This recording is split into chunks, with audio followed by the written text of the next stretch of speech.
Hello everyone, welcome back to the channel. My name is Marco and today we are continuing One Piece, episodes 264, 65, 66.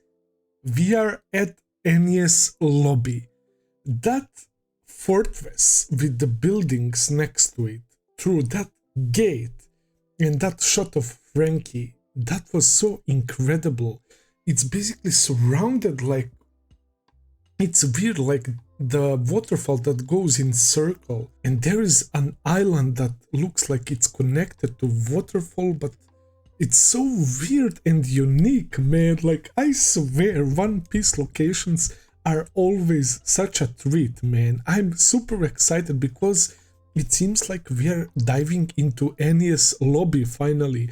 So we are literally going there, where there is a bunch of soldiers. We saw Navy soldiers on the one side and I guess like more undercover soldiers of world government on the other side that were wearing suits and hats, and with that new intense OST, it's simply phenomenal. A nightless island, right? So I guess that's why clouds are not above Enies lobby. It's super exciting, man, especially after seeing Luffy and the gang. They're about to meet with Sanji, who got fucked up by Bluno, bro. That kick when Sanji charged it a little bit dealt some damage, but of course it was nothing, bro. He barely managed to make Bluno move. So yeah, there is that.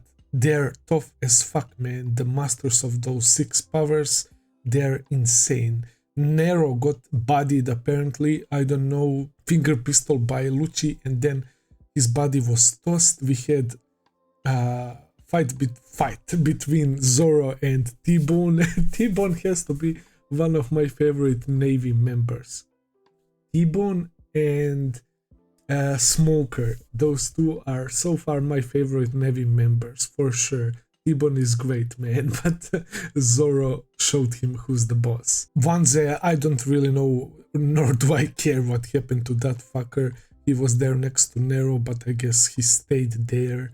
And yeah, Yokozuna, the stuff with Yokozuna. Apparently Yokozuna thought that Kokoro was kidnapped. That's why it tried to block the train. And it was, Yokozuna was doing it 8 years. And we know what happened 8 years ago. The same time when Kokoro started drinking. The tragic events that we witnessed in the backstory with Franky and Iceberg and Tom. So that was an amazing detail. I'm so worried, man. The fact that we also have so many people on our side right now, like, this is going to be insane. Without further ado, let's jump into episode 264. Let's begin.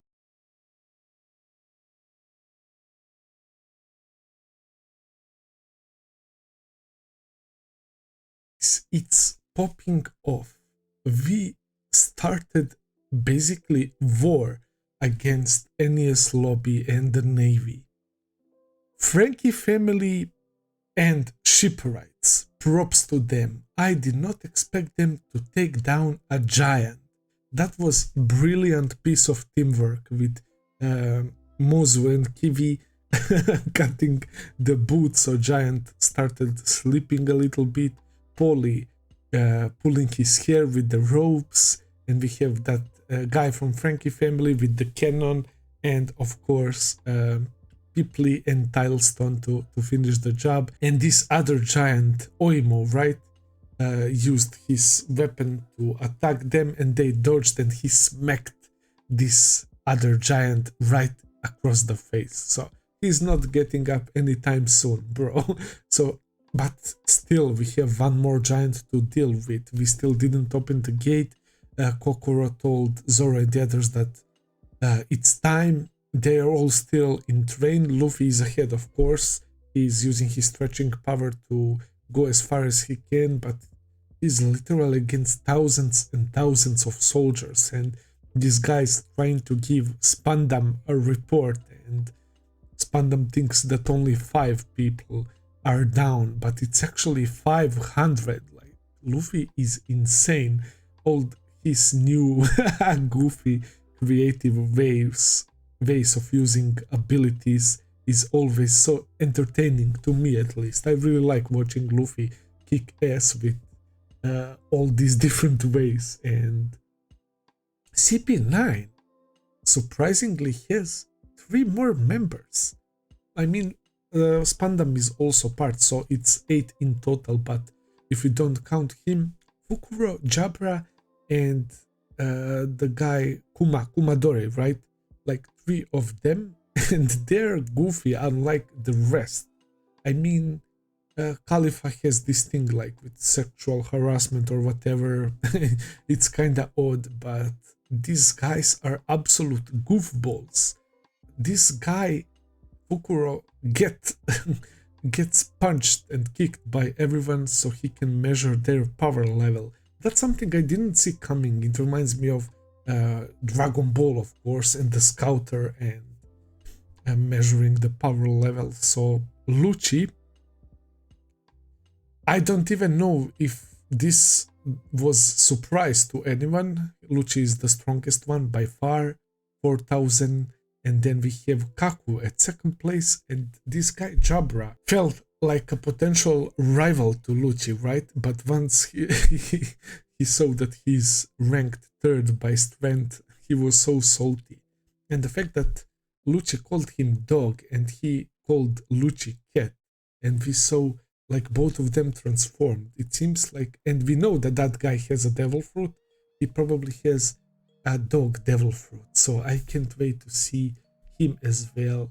But it's crazy, on top of 6 powers that they mastered, they're far above average people, and on top of that, devil fruit, and especially zones that can enhance their like strength and speed and everything. Spandam revealed some devil fruits as well. I don't know if someone is going to eat those.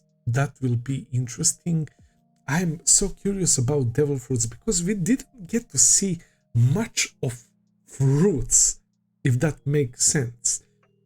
When I saw early One Piece, in my head I was always picturing, oh, we are probably going to encounter those fruits fairly often and we are going to see them growing on the trees. We are going to find a special tree with devil fruits or whatever, but we didn't get to see much of them, and maybe that's for the better. Like I remember, of course, Luffy eating devil fruit, and when Buggy ate his with that flashback with Shanks, that was hilarious. But yeah, I really like this, the new OSTs as well. Like you can tell that shit's kicking off, it's about to go down, man.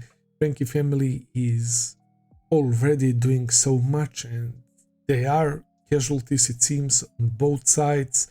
Zoro and the others are about to go in, but the gates are still not open. Robin thinking about the crew and like the light descending from the sky, and transition to Luffy, and Luffy saying you can't leave Straw Hat Pirates just like that, and we transition back to Robin. It's nice, it's really nice. But yeah, Franky and Robin are literally there with 8 CP9 members. So if we reach them, we will somehow need to take them on. Those were some pretty dope episodes. As always, I really enjoyed it. I hope that you guys enjoyed my reactions as well. If you did, please consider subscribing, leave a like, comment, all that good stuff as always. Check out my Patreon page if you want to see few episodes early. I will be seeing you very soon with another video. Until then, take care and have a nice day. See ya, guys.